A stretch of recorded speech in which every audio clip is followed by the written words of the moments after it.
Always appreciate that perspective. Thanks, Brian. Yeah, you know, for the first time in months, there's some good news about the flu, Karen. Yes, several local doctors and hospitals are reporting cases have either stopped climbing or have decreased slightly. Here's what's going around where you live. In Wayne County, Children's Hospital says flu is decreasing, but RSV is ticking up, and they're still seeing a lot of strep throat and stomach viruses.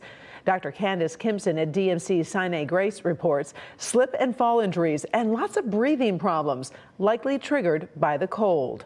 Dr. Ayed Mahmood at Trinity Health Livonia is seeing an increase in cold weather issues too, including hypothermia, particularly in the elderly and people without homes. Checking on Oakland County, Dr. Steve McGraw at Henry Ford Providence says flu cases are starting to level off. Dr. Adam Hazy Brook at Henry Ford Rochester reports strep throat and COVID are still fairly consistent, and they're seeing a number of slip and fall injuries to the wrist, ankle, hip, and head.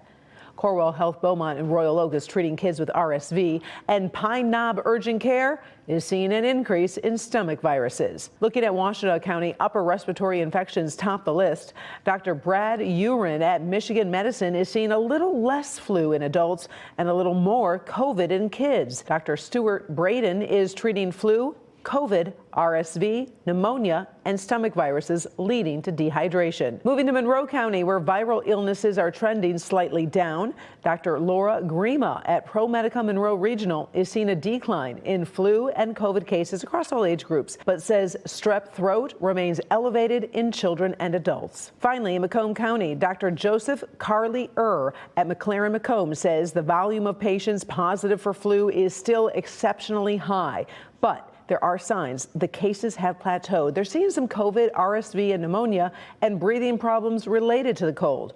Henry Ford Sterling Heights reports colds and a number of people hurt in falls on the ice. Experts caution it's not unusual for us to see a second wave of flu here in Michigan, so we are not out of the woods just yet. You can read much more advice from our local doctors about how to avoid or treat the illnesses they're seeing, including those stomach viruses. Go to clickondetroit.com and search what's going around.